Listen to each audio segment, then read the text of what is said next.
Hello and welcome to the Career Change Diaries podcast with me, Alice Stapleton. And today I'm really pleased to be speaking to Abbie Bennington. Hi, Abbie. How are you? I'm good, Alice. Thank you. Good.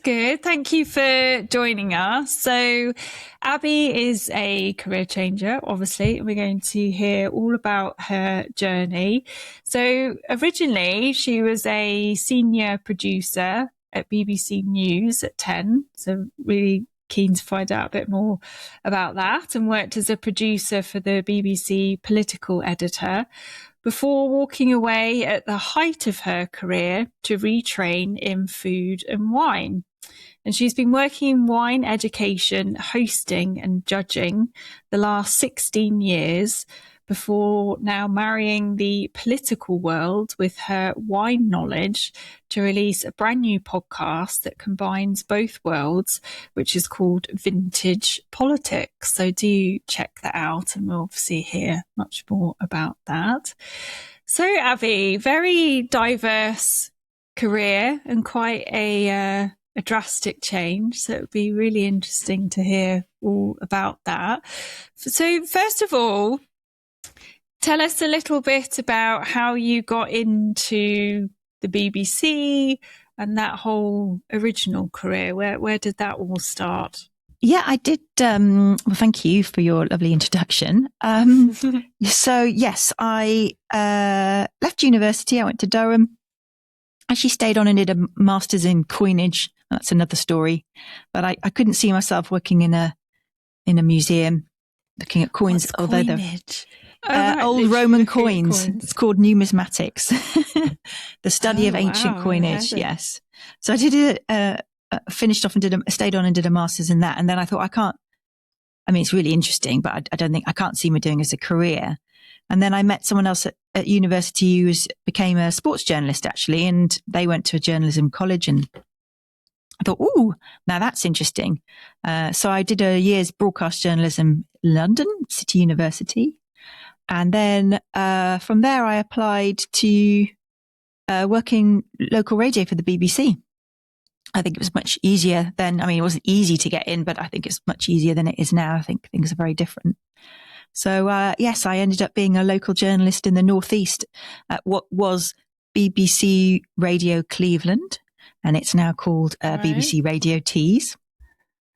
And yeah, I was a local reporter.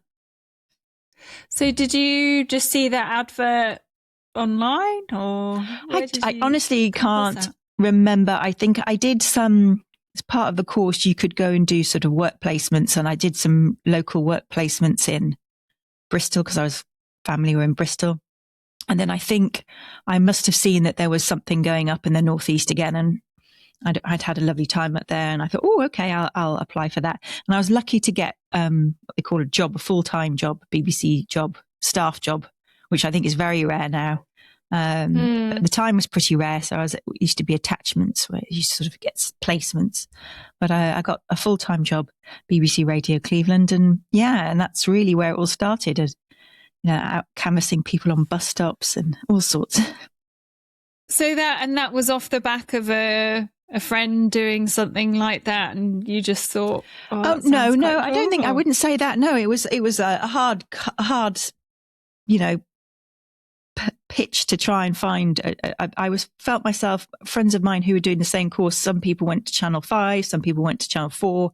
I always thought BBC would be my home. It felt more like my area. I don't know why. I just felt it suited me more. I liked the BBC. I would say I was a BBC through and through. And when I saw the opportunity to work, and most people who end up working in journalism end up working in local radio. And I did spend a bit of time in Radio Newcastle. And then, as I say, this job came up at BBC Radio Cleveland, and I was lucky enough to get it. Well, what do you remember about the application process and the interview and everything? I don't remember much. I do remember the interview. I remember meeting the editor of the local radio station and then the news editor, and they were very nice. And they said, "Will you mind doing some radio journalism? Do you mind doing, out and about reporting? And then maybe one day you can read the news." And I went, yes, please. I've still got the letter upstairs somewhere, really? saying this is your, I found it the other day in the loft. I should probably frame it because it had my salary on there as well. My expected hours. So what year? What year was this? Oh my goodness, that must have been 2001, something like that. Yeah. Okay. So what was the salary in 2000? I think it was about £15,000. Oh, and that was considered to be quite. That was quite good at the time. Yeah. It was quite good at the time for a local radio. I mean, it was more if you were a London reporter. They used to have something called London Waiting, but I was up in the northeast, so there was. But I remember it not being too bad. I remember being okay. All right. Yeah, I'll go with that. Starting. And the course that you were doing, so what were you studying? What were you? It was a year's broadcast journalism at City University, and they still run that. It's there's a few good broadcast journalist courses that people can take. I'm not up to date with those, but I know that City is still one of the good ones. I think Cardiff is also a very good one. And it's quite competitive to get in there. I remember it. I remember that interview very well. And we spent a year and you learn how to edit radio. This is when you still had tapes. I mean, it was just that crossover to like MP3 stuff, You used to learn how to wipe tapes with giant magnets. I mean, that's crazy, isn't it? How things have changed now. Oh, wow. We learned an editorial guidelines and good practice and the legalities and what you can and can't say and what you can say around elections, which is really important, which is not very much on election day, those kind of things. It was a good course. And so prior to that course, so did you do that already thinking, this is definitely what I wanted to do? Yes, I was absolutely convinced I wanted to be a broadcast journalist. I didn't necessarily want to be in front of the camera, but I wanted to do something in journalism. And I was very happy to do radio as well. I like radio, enjoyed radio. And so, once I got that job, it was very exciting. I loved it. Then after about a couple of years, I then started to read the news on local radio. And that was good. In fact, I actually read the news, and this isn't a good story, but I actually read the news. I was, rotated to read the news on the day of the 9/11 attacks. Oh, wow. And there were much more experienced newsreaders in the newsroom that day. And one of my colleagues who could have quite legitimately said, I'm going to take over. I'm going to read those headlines. I'm going to read the news. He said, no, I'll help you make sure we've got those headlines right. You're rotated on. You'll do it. I'll help you. So I had to read those.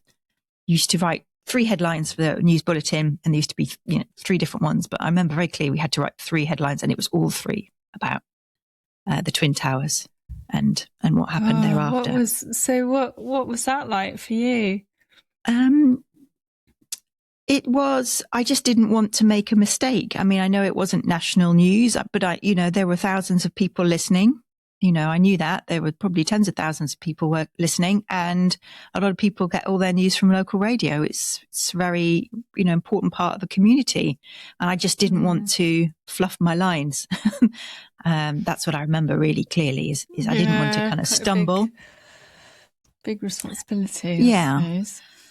But no, hats off to my colleague who's like, no, we'll do it together. I'll help you. So he was very good. You need those people, don't you? Yeah. To give you those opportunities and back you and support you.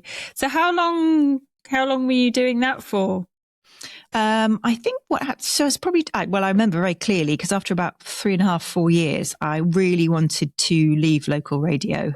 I learned how to do filming. It was at the time when we had something called PDP. At the end of my time there, we started to learn how to use cameras that we could take on shoots and shoot ourselves and edit ourselves, and sort of precursor to, people filming stuff on their phones now. And I remember thinking, I don't want to just stay in local radio forever. And I I'm not going to say the name of my boss. I can't really remember it anyway. I've tried to forget about it. But my boss at the time wasn't a particularly great boss, overall boss at the local radio station. And I tried to apply for what they called attachments, which are placements at other news places. And he said, I can't afford to let anybody go on attachments. So you can't apply, which is, he was within his rights to do.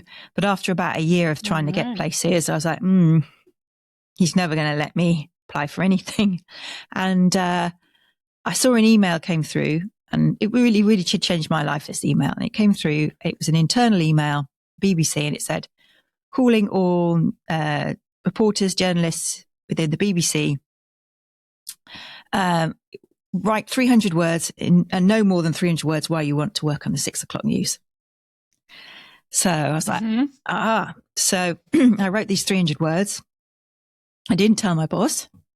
It was for an attachment. I just sent it off. And I thought, I'm not going to ask him because they probably won't ask me to come and see them.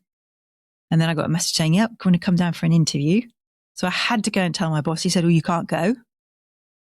So I said, but you always say no. He said, no, you can't go. And then he went on holiday when my interview was on. So I went anyway. Good timing.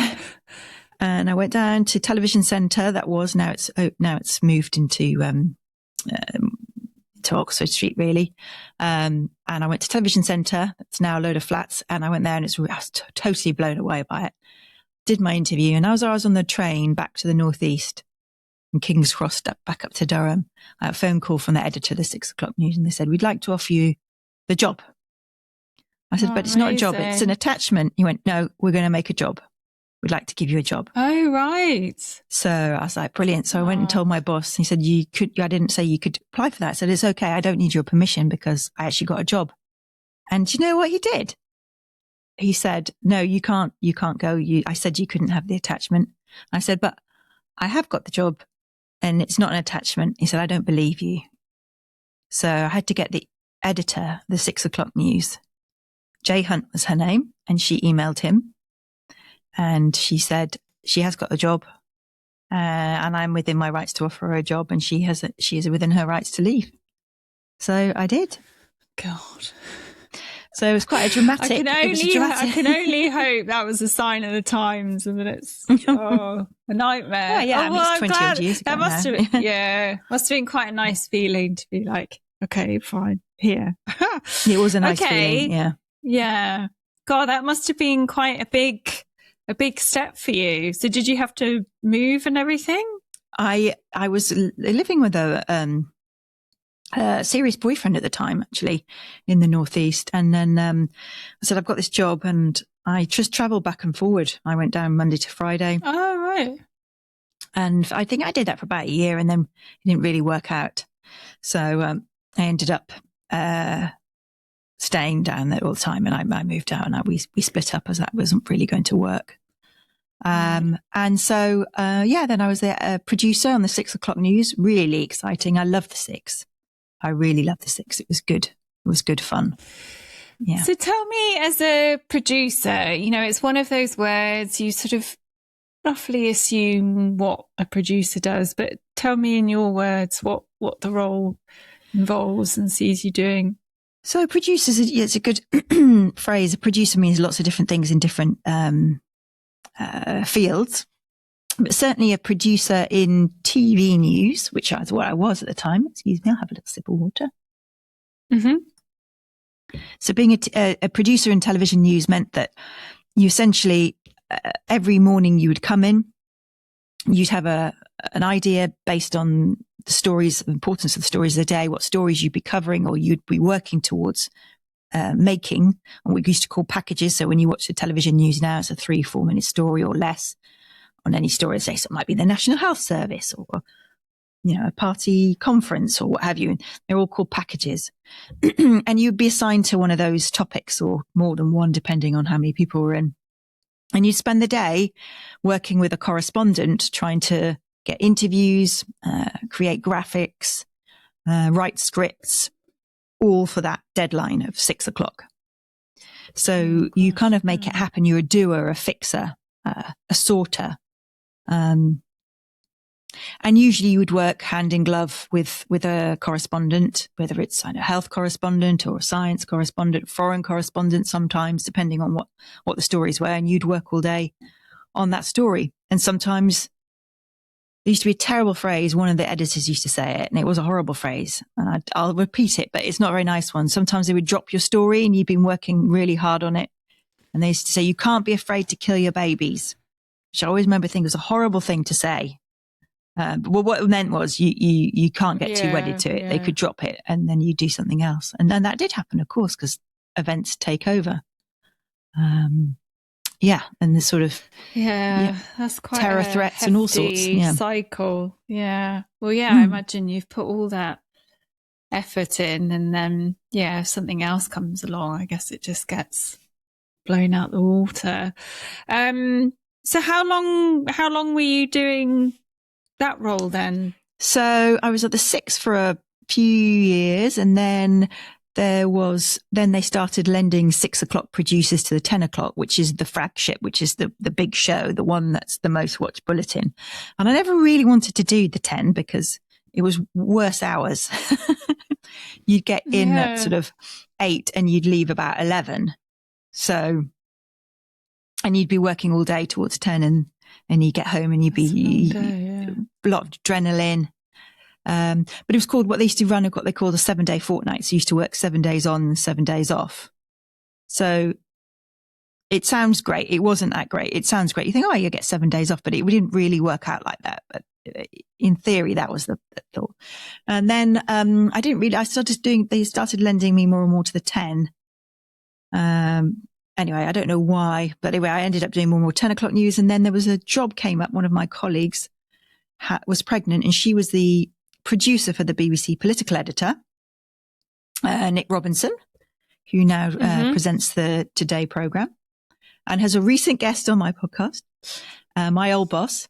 And they said there's a job coming up. And so there's a few of us applied. I don't think I was the favourite for that, actually. But I was determined to get that job. So I put a lot of work in and prepared for this interview, and I got on quite well with him. We got on quite well together, and they gave it to me. So I ended up going from the 6 and 10 to Millbank, which is basically outside Parliament. And I was the producer for the political editor, which is, one of the toughest jobs, I would say, in terms of editorial jobs in the BBC. So Nick Robinson was my boss, and I went to Millbank and I moved flat so I could work all hours. I had a little tiny studio flat. I used to drop a bed down in the wardrobe, put it back up.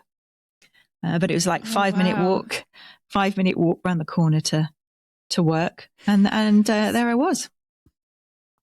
And so what made you want to apply for that job? I was interested. I was always interested in politics. I thought I would get to travel a bit and see different things. I thought I'd be working in Parliament. I'd meet, politicians and prime ministers, and I just thought it would be really interesting. And it was only for a year. I knew it was going to be for a year just to cover a maternity leave. And I just thought this is the one for me. This is what I'd love to do. So yeah, and I did. And I was very lucky. Well, and that's quite the commitment, to move and be, living in a studio flat. So obviously this is a career change podcast, something happened. So talk me through what doubts started to creep in about the career. So it was a real roller coaster of a year. It was when Tony Blair stepped away from being prime minister, and Gordon Brown took over, and we went up and filmed with Gordon Brown and spent time with him in his hometown. I mean, really, really exceptionally interesting things. And we had a great year. I mean, it was very, very tiring. It never stops, as you can imagine. Think what the news is like today. So with what goes on in politics, it's probably slightly better than it is today, but it was pretty full on. And at the end of the year, I was just covering maternity leave, so I had to go back to television centre, and I was sent back to the 10 o'clock news. And I I just didn't, when I went back to the 10 o'clock news, I just thought, I don't want to do what I was doing before I went to Millbank. It's kind of like, this is the big show. And although I was tired and I didn't necessarily want to carry on working for a political editor, or, not that there was anything wrong with that, but I just wasn't, I wanted to stay there. I just thought I didn't want to go back to the 10. And I went back to the 10 o'clock news, and within a few months, I just thought, do you know what? I can't do this anymore. I've just fallen out of love with it. And I had to think about where my career was going. I didn't have any desire to be a correspondent. Some producers become correspondents, not a lot. Right. Probably the most obvious route would be to be an editor, as in an output editor, which would be the person that decides what runs in the news program and what doesn't, and makes editorial decisions and tells the producers what to go and work on, and works with the correspondents. And that was probably my most likely trajectory. And I had no desire to be an output editor. For what reason? I think being an output editor is a skill set in itself. You need to have an incredible ability not only to get across news, which I think I could have done, but then you have to have the ability to objectively work out what's important, what's not important, what to change. And you have to have really good instincts. And I think I had good instincts, but I'm not sure I had any. I just didn't want to have that kind of pressure of having to make those key decisions about what runs, what doesn't run. It just didn't interest me. It just wasn't something I ever wanted to do. And that was probably the most likely trajectory.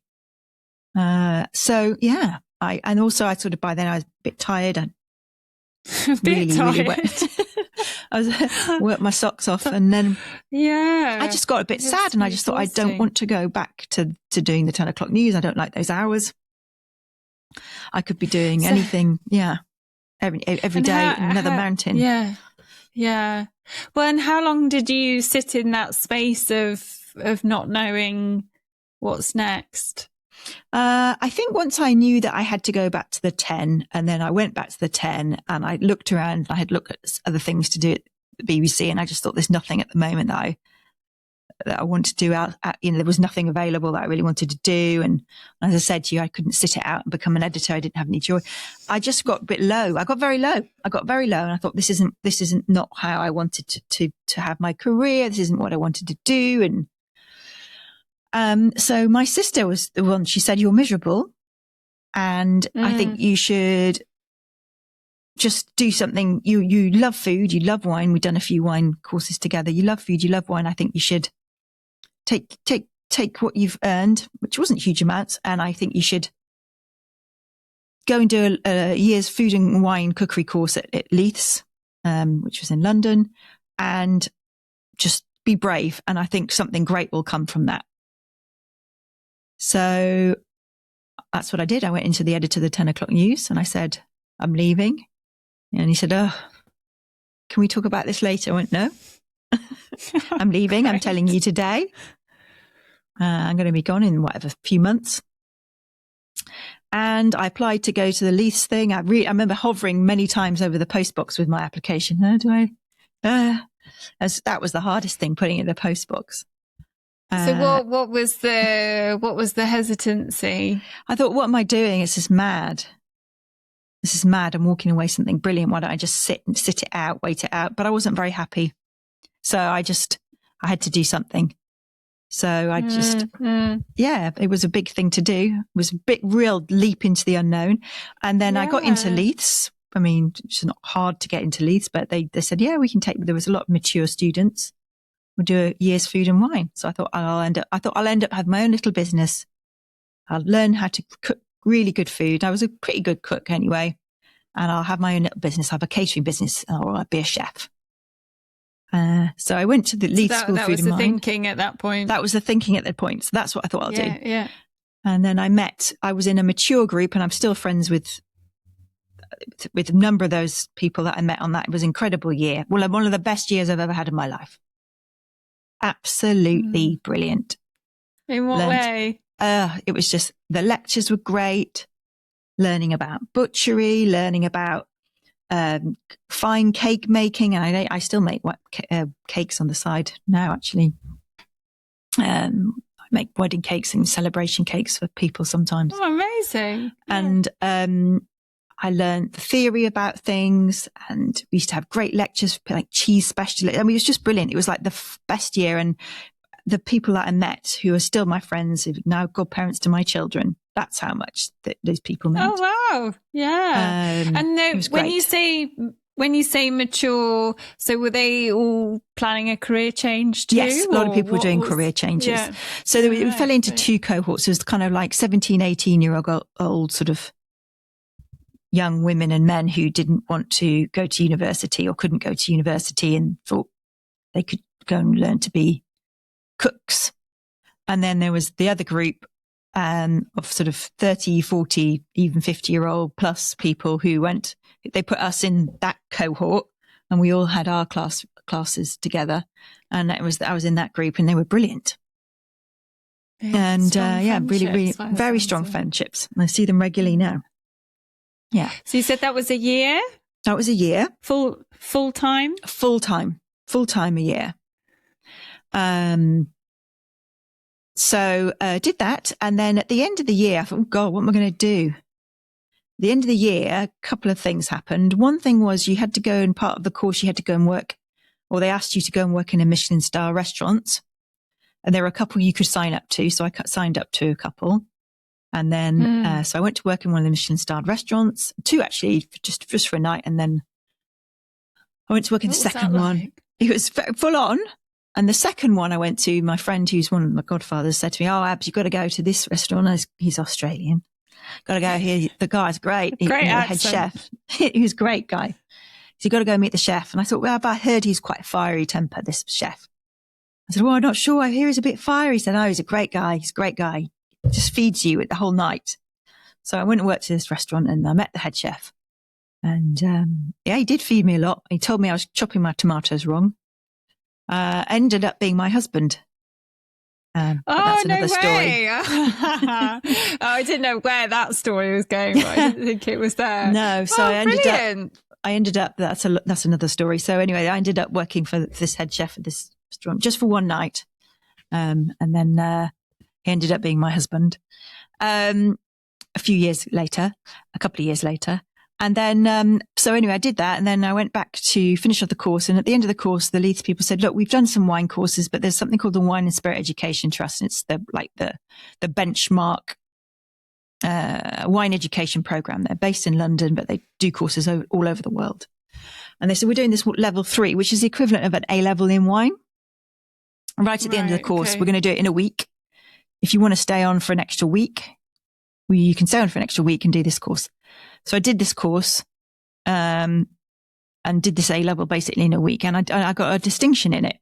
And I thought, ooh, I think maybe I'm okay at the wine bit. Found your thing. Yeah. And then I thought, I don't really want to work in a restaurant like that chef I met all those hours. Maybe the wine will be better. I'll just marry him instead. I'll just marry him instead. Yeah. I really did not think that at the time. No, I'm joking. And with the restaurant, was it the hours, or was it what it was? I didn't want to work in restaurant. It was the hours, and I just didn't like that kind of. I didn't like the. I just don't think it would have suited me. I never thought I was going to work in a restaurant. I thought I might work in a restaurant for a little bit to get experience, and I always thought I'll end up having my own little catering business. That was my thought. That's what I thought I would do. But then when I did the wine, I thought, oh, that's interesting. I'm good at that. Why don't I do that? And so at the end of the course, I was a bit lost for a few months. I didn't know what to do. And then I saw an advert, I can't even remember where, for a company. And I have to say to you, I know the owners of this company. I ended up working for them up until last year, on and off. Called 3050, a wine events company. And they had an advert saying, if you want to run wine events, wine tastings, through us, we come do the training program with us. It didn't cost me anything. You train with us and we'll teach you how to do wine event hosting. And then when we get asked to do these events, you can be one of our people. So I did it with a few of us did it. I wasn't sure. I was not sure about this. I did it, and then I started doing wine tastings for them. And it's just part-time.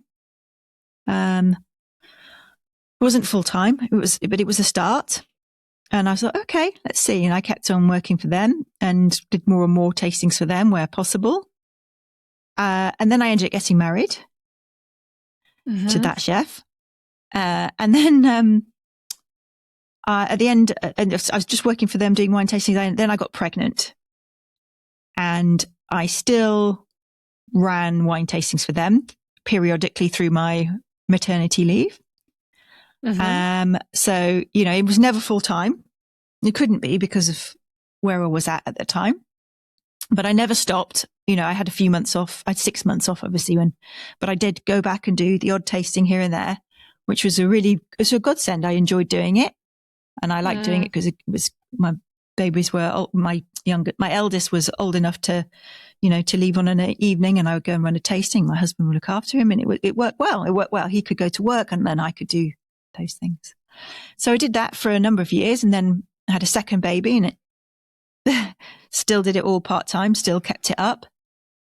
And then when my youngest was 2, I thought, if I'm going to do this a bit more full-time, I need to get my qualifications higher. So I embarked on the WSET, which is, as I said to you, the important body for wine education. They did something called a diploma, which is basically like a degree in wine studies.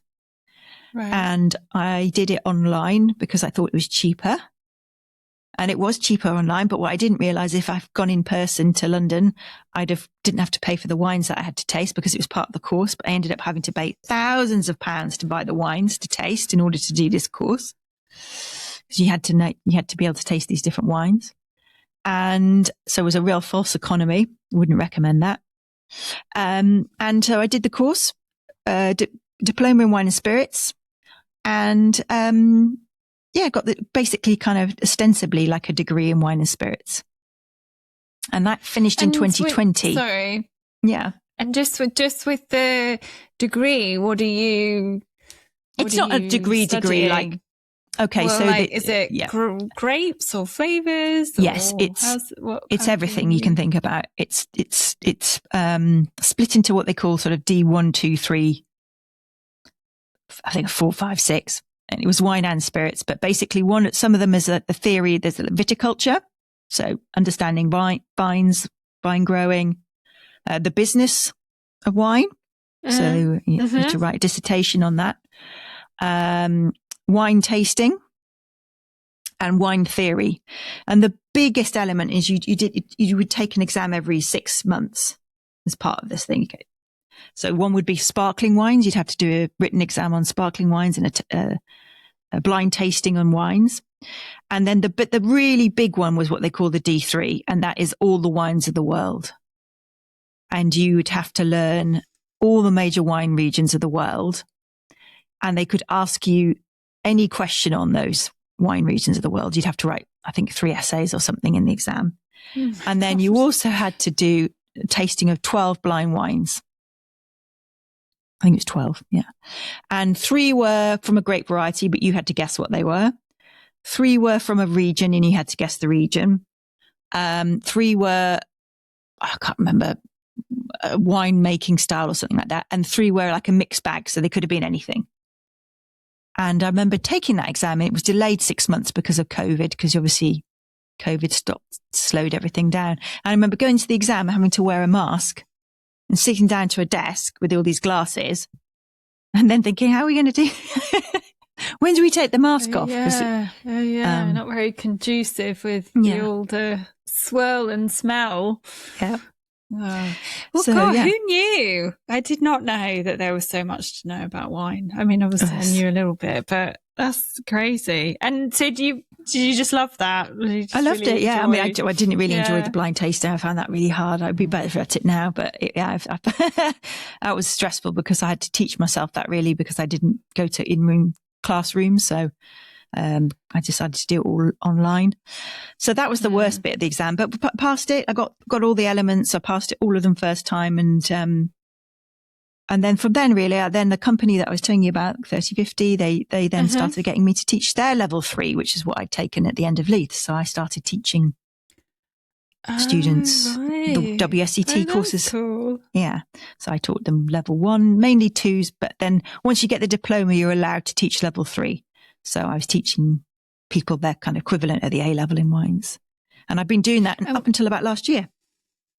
Okay. And was that something you sought out, or just an opportunity that it was an opportunity itself, it was an opportunity that presented itself, and I really wanted to do it, actually. I really wanted to do it. I was excited to do it. I was excited the opportunity. The only downside was that after a little while of teaching that course, because it is the same course and because it's probably the most intense of the courses with the exception of the diploma, you can't really veer from the script. I almost prefer teaching level 2 because there's a bit more time to talk to people and be human in class. The level 3, it's bang, bang, bang, bang. I've got to get through this in 8 hours, and then we come back and we do another 8 hours. So I was kind of like, you don't want to do too many of those because they're quite intense. And then I was asked to join the Association of Wine Educators, which is a group of about 100 and odd of us around the world who are people who have got diplomas in wine. And we kind of try and extol the virtues of wine education and try and, share the wine education love. Yeah. So how did that come about?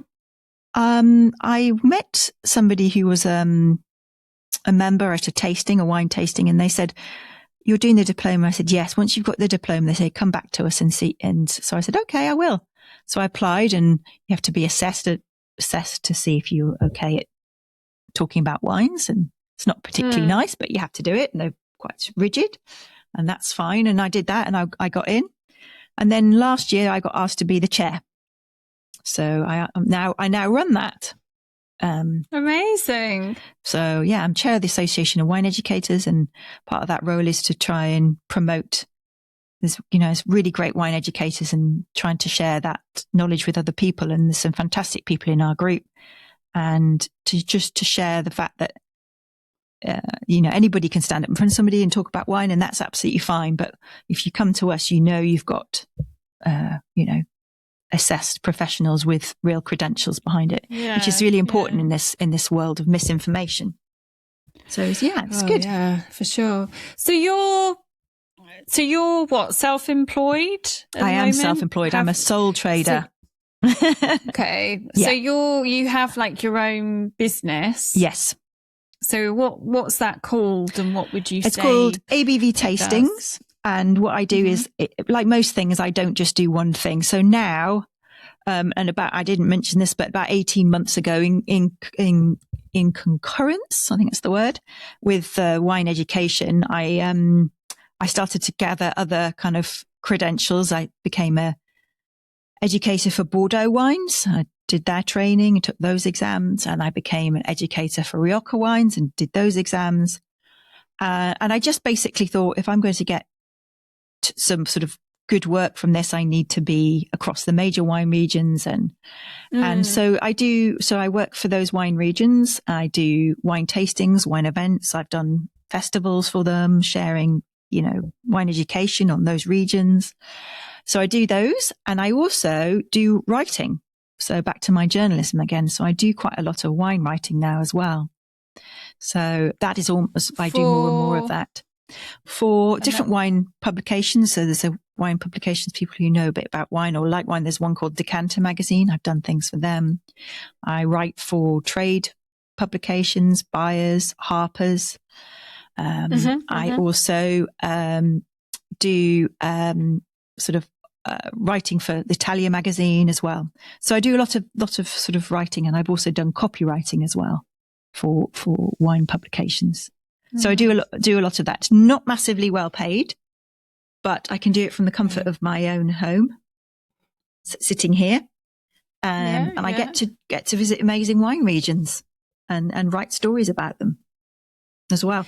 And when you say you're working for a region, is that How's that work? They have like their own body, or they kind of do. So I don't belong to anybody sort of specifically. Nobody says you can't, work for another wine region. But for example, 2 weeks ago, I had to go back to Bordeaux and hear the updates of what the Bordeaux wine region were facing, sort of climatically, business and innovations and moves towards sustainability and all those kind of things. And I had to do that because I'm a tutor for that region. I had to go back and be reaccredited. So what that means is that you represent that region. So I run private wine tastings on those regions. Sometimes those regions, if they're bigger regions like Bordeaux or Rioja, they have agencies that represent their wines in the UK. And if you're a tutor, the agency might say to you, Abbie, can you come along and run a trade tasting on this region? So, for example, in a couple of weeks, I'm doing a tasting for an online training session for people who work in the wine trade on updates in Rioja. So I do a lot of those kind of things as well. Yeah. So it sounds really varied. It's very varied. No day is ever the same. Yeah, definitely. So there's the tastings, there's the education, there's the writing, and you've just launched the podcast as well. I also should mention judging as well, wine judging. I do a bit of wine judging. Oh, yes. Cool. Yeah. So this year I was asked to be the president of the London Tasting Awards, which is part of it called Ammonia Group. They do very well respected wine judging in Europe and Frankfurt and France. And they launched 2 years ago in the UK. And so I had to do a speech and you go along and we do blind tastings and we judge people's wines and mark them and then they get sort of medals and, they get recognition for their achievements and skills. So I do a bit of that as well. And they hear about you through what, or are they already, these people part of your network and they approach you? It is a part of the network. Yeah, it's quite a small world, the wine world. And once you start to go to a few tastings and you start to meet a few different people, and then other people go, oh, do you want to do this? Or can you look at that? Or do you know somebody who might be interested in that? And we do help each other. So it's a pretty friendly world. My little corner, I say that my little corner of the internet, my little corner of Instagram seems to be quite a friendly one. And women particularly have been very helpful. And I always like to think that the women have been very, very helpful to my career. Very helpful. They kind of bring you in, build they bring you up in, and we try and help each other. That sounds nice. And then this year, as you alluded to before I interrupted you, so this year last year I had an idea, 18 months ago actually, the year before I had an idea. So I started having dreams about being back in the newsroom. It was really strange. Dreams, yes, real dreams. Oh, really? Like real physical dreams. Subconscious. My subconscious. Sending messages. I didn't particularly like it. I was like, I have to go back and work on the 6 o'clock. And I was doing, in my dreams, literally I was having them all the time. I was like, I had to go back and work with the odd day here and there. And the 6 o'clock news. I was like, okay, well, I can do that. And then I just think my little brain was thinking, there's something here that I could do with what I learned when I down tooled, but those skills and what I know now in wine. So I had this idea to mix my production experience and skills and training and a sense of what's right and what's wrong in terms of editorially speaking, very strong editorial guidelines. I always do that. Drilled into me by the BBC. And I thought, why don't I mix that with the people, my old contacts at the BBC and other people that I've met and say, right, when I interview people, I share my knowledge about wine and they can share their stories about being in politics or journalism. And I thought that would be a nice way of marrying the two together. So that's my next step. That's my kind of extra step that I've taken, which is kind of almost coming full circle. So I've got this podcast that does that and it's just launched about a month ago. Oh, okay. So who have you had on it so far? So it's called Vintage Politics. And the first one we dropped 3 episodes and we had my old boss, Nick Robinson. And it's really nice. We film it in a nice restaurants in London. There's one in Hyde and we've filmed in the Savoy. And I invite them in and I choose 3 wines to represent their life and their career. I try and talk to them before and find out what they like. And I also check dates because Wikipedia isn't reliable. And I try and pick wines they like, and I try and match those wines, maybe a vintage, so say something like 2016 Brexit or something. And I try and match the wines with their stories. So we had Nick Robinson, Gitto Harry, who's worked for Boris Johnson. We've had, this week we've got, well, I would say who we're getting this week, we'll see. John Sopel, who's the presenter of the Newsagents. Anna Foster, BBC Middle East correspondent. Loads of great people. Yeah, great guests. Oh, wow. Well, yeah, I mean, how exciting. Well, and as you say, just a real opportunity to kind of bring those two career threads together in quite a creative, novel way by the sounds of it. Yeah, and so that's available wherever you get your podcast. Where you get yours, where you have yours. Yes, exactly, indeed. And anyone who isn't following and who follows mine should definitely be following this. Career change. So, what plans do you have for the foreseeable then with the wine? So, I will continue. I do a lot of wine travel. So I will continue to do that, wine writing, wine travel. I get asked to go to a lot of wine regions, which is very nice. And as I said, end up writing the stories about wine regions. I'll probably continue to do that. So next month I'm away and in Italy, and the following month, Italy again. Do a lot in Italy. Italy is very good at getting journalists to come and see them. Yeah, nice place to go. So sorry, I just suddenly had a question. So you've got 2 kids. So how do you manage all of that? It's very difficult.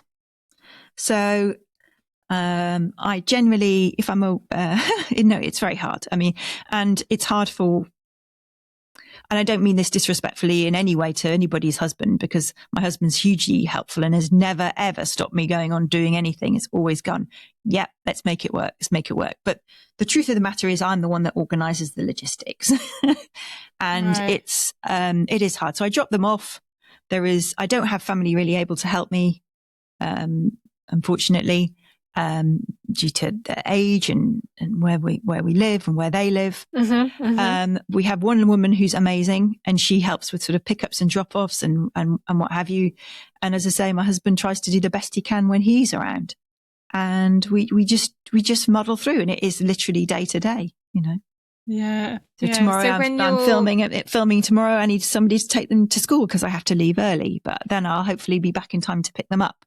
So, it's just the same that most women have. Yeah, poor. Yeah. Like what do they say?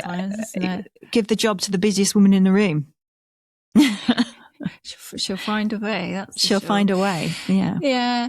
So, having talked through that whole arc of your career, what are your reflections as you sit there? I think it's still evolving. I think my career it's never going to be just writing, just judging, just teaching, just doing anything. I'd like to think that this next chapter I was talking to you about, I'd love to try and do a second series. I'd like to take it to America and do American politicians and American wines and do that. So I'm thinking about the next way to make it work, really. And so when you look, just trying the best I can. Well, then when you look back and see how far you've come, what are your thoughts? I'm sure I'm not the only one. I think I'm very guilty of not realizing how far I've come.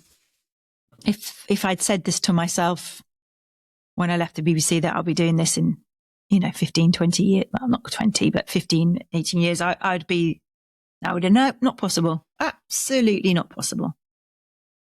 So I do think it's important for people to reflect on that, because it's all done incrementally. It doesn't happen overnight, does it? It all happens tiny, tiny, tiny steps every single day, but you have to just keep doing them. Even when you think, I don't think I should do this anymore because I can't organize it because I've got to take my children to school and I've got to pick them up. And I don't want to tell anyone I've got to pick up my children because I don't want people not to ask me to do a wine tasting because I think, oh, she won't do it because she has to organize her children. So So I never tell people that. I just get on and I try and make it work, and I try and be the best mum I can be, and I try and be the best my wife I can be, and we try and help each other, and we try and do the best we can. But it's there's lots of times where I thought I just can't do this anymore. It's too difficult to juggle.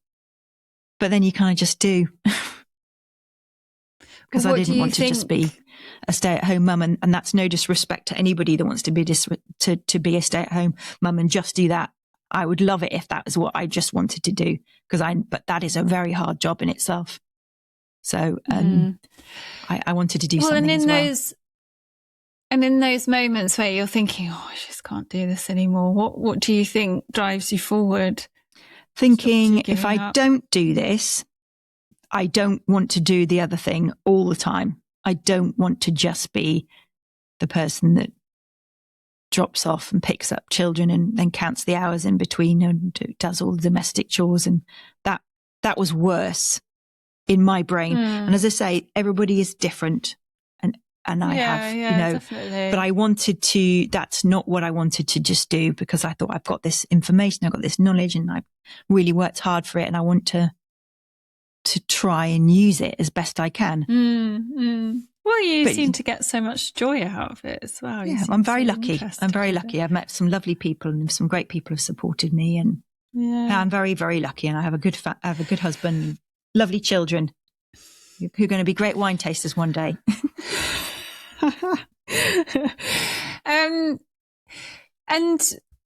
looking back, what do you think has been the most helpful thing or the most pivotal thing that you've done that has just really helped you make this career shift? I think it was the biggest thing was my sister, who told me that you're unhappy and you should do something else, and this isn't it. And when I left my job, I was 34, and I thought I was too old. I'm 50 now, and I still don't think it would be too old. So if I was still in it and I was doing it now, but at 34, I thought I was single. I didn't have any prospect I was never going to meet anybody at the BBC. There's just not I just didn't fancy anybody. I was too busy. I thought, that's fine. I might have to get married. I don't have to have children, but I'd like to be in a career that doesn't just revolve around news and other things. So the biggest thing was her saying, just do it. But I was so frightened. I was too old. And there's nothing. 34 is nothing now. Now I look at it. Because quite a lot of people say that, too old in what way? What did you think was going to happen because of your age? I thought it was too late. If I was going to change, I should have done it in my 20s. I don't know. It's a false kind of cap that you kind of put in your brain that you should have it all sorted and that you need to be in this career trajectory. But I do actually think that's changed even since I left. I think people think differently about careers now. I mean, even, if you think about probably our parents, our grandparents used to be one job for the whole of their life. Now, nobody really ever thinks they're going to be in one job for the whole of their life. And they used to be like, oh, maybe two jobs. But now you can have many different careers and many different lives. Yeah. And many different experiences. We're living longer and working longer. Yeah, lots of time. Okay, so in your head, you were saying, oh, it's too late, but it was your sister that really gave you that, that push. She said, you need to do it. Just do it. And then good things will come when you're doing the right thing, when you're doing something that you love. Yeah. And it's true. Yeah, there you go. Yeah. Well, I think what strikes me about what you've said is that you were just giving things a go. Like it doesn't sound like you were worrying too much about where it was going in the long run. You were just dealing with the chapter that was in front of you at the time. And at the end of those chapters, that then led you into the next one, and it's sort of built. I think that is true. There.